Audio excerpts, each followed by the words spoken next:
Gat uzakda değil, Avrupa'da adını köp eşitdiğimiz bir futbolçu var. Yalnız 20 yaşında doldurmağına qaramazdan, Avrupa kulüplerinin qoruğun derbi dağın etmeye başladı. Edil dostu, Alexander Sherlock yalı kakasının yolundan gitti ve futbol sayladı. Bunda da üstünlük kazandı. Yalnız 20 yaşında emma Borussia Dortmund'un hücumcusu Erling Haaland'ın hikayesini dinlersiniz. Emma bundan öň bizim Instagram sayfamıza koşulmayı unutmayın. Kanalımıza ağza del bolsanız, ağza bol düğmesine basıp, cancağı da açıp like koymayı hem unutmayın.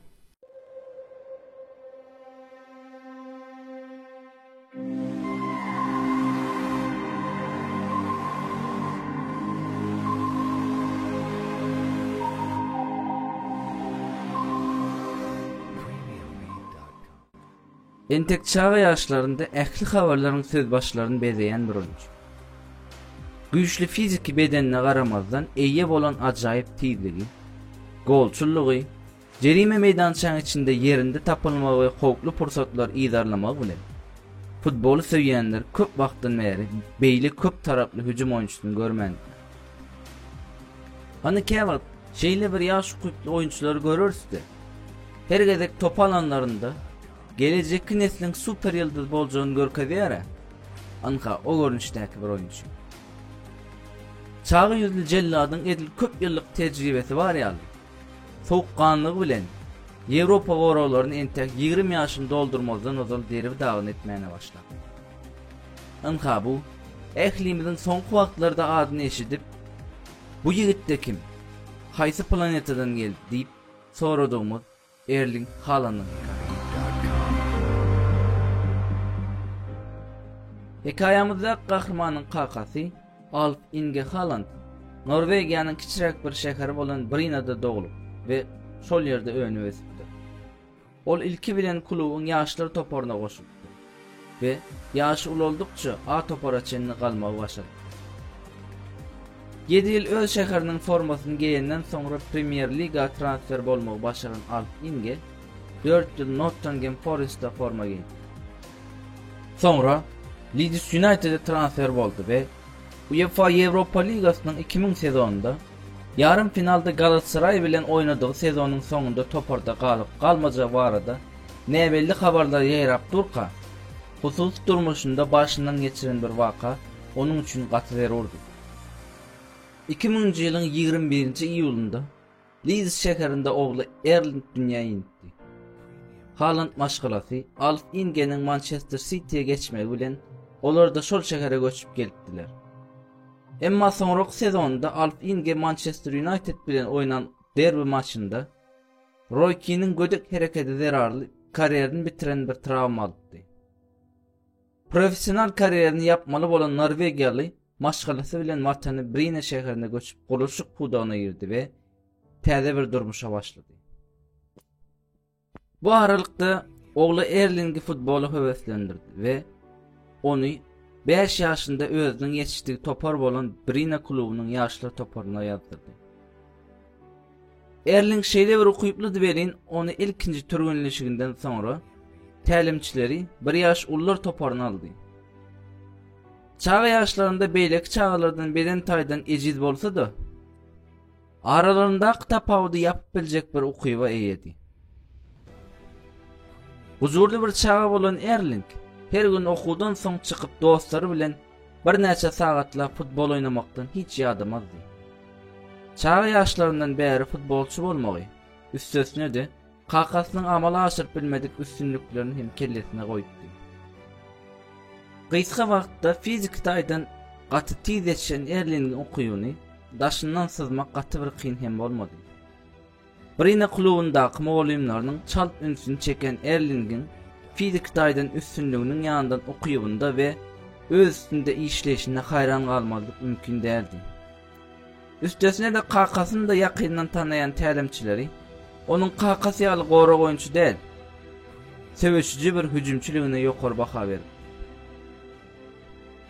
Erling Bryne klubynyň ýaşlar toparynda 18 oýunda 14 gol salan sezonda ýaşlar milli ýygyndysynyň hem ünsüni çekmene başlapdy we 14 ýaşynda wagty Norvegiya 15 ýaşdan pesler ýygyndysy bilen ilkinji gezek milli ýygyndy formasy buýsonjyny ýaşady. Ösüşini durdurmak mümkin däldi. Ýa-ni bir 16 ýaşynda 1.93'lük boy bilen ve yaşlarından ýokary derejedäki fiziki duruşu bilen topordaş dostlary ona çağa adam lakabyny takdy.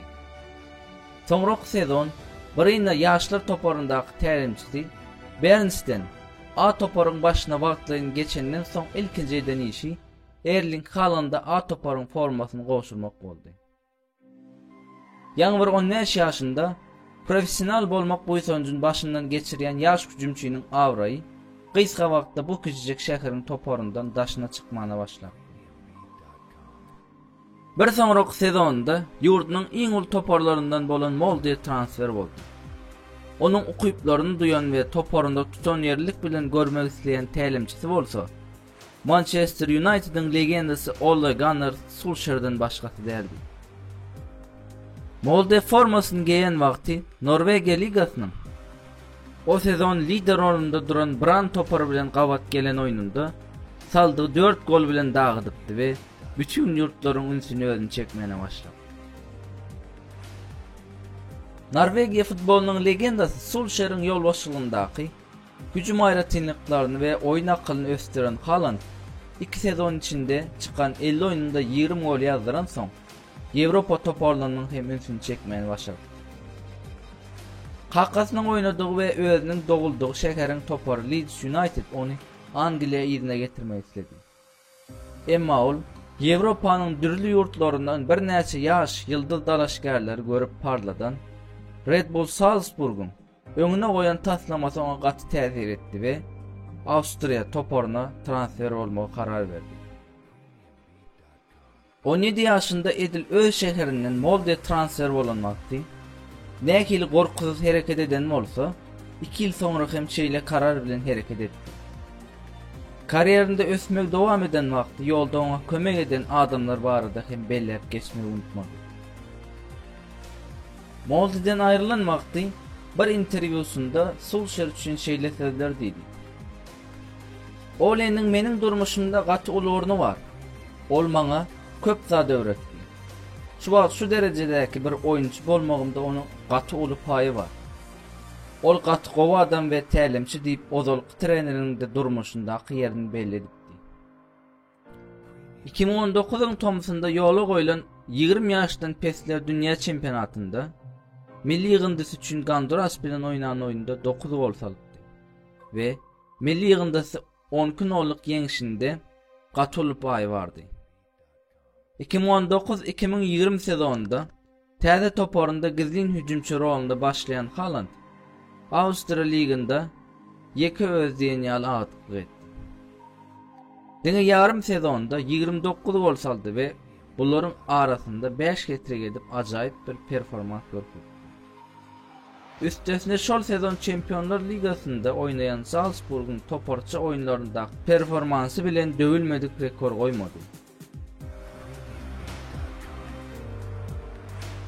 Döwler Ligasyndaky ilkinji oýnunda Genkiň derwezesine birinji taýmda 3 gol salyp hat-trick etmegi başaran Haaland ýygynyň soňky 4 maçda da 4 gol salyp anal bolmajak bir statistika görkezdi.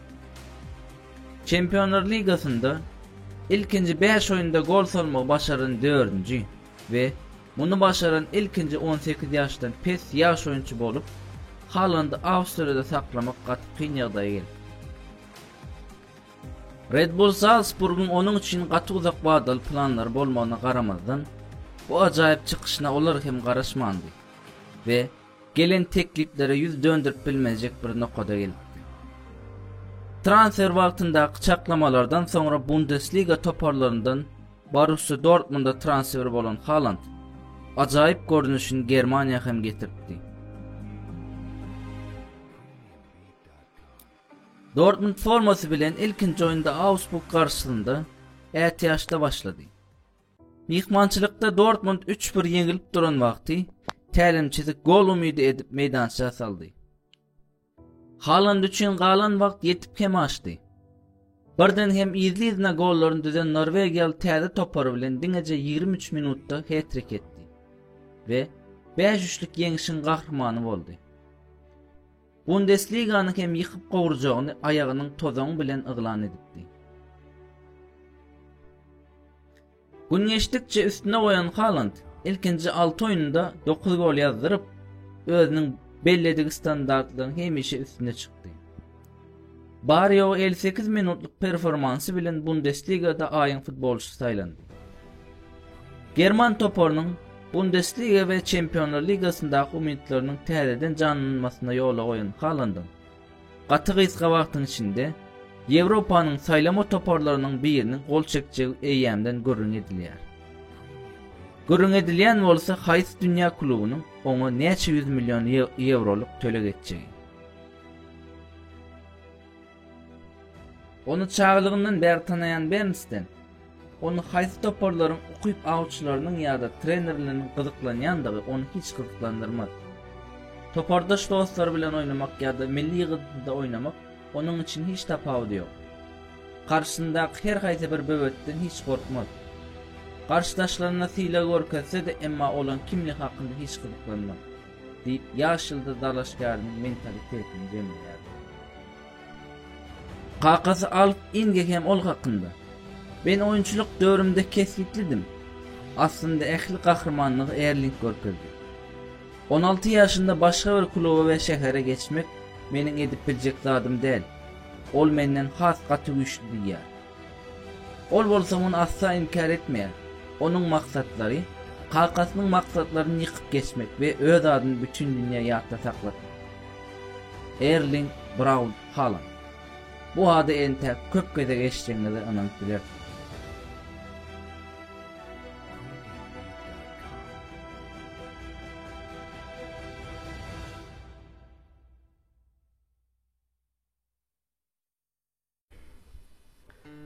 Futbol Dünyası kanalında Erling Haaland'ın hikayesini dinlediniz. Gönlünüze yarandır diýip umid ediyoruz. Başaranlarının ve başaracaklarının sonu yok. Kariyer nähil dowam eder. Futbol seýýänler bolup sabırsızlyk bilen garaşýar. Futbol Dünyası kanalyny Instagramdan goşmagy ve esasy hem YouTube kanalymyza agza däl bolsaňyz agza bolmagy unutmaň. Indiki videolarymyzda görüşýänçe hoş sag olun.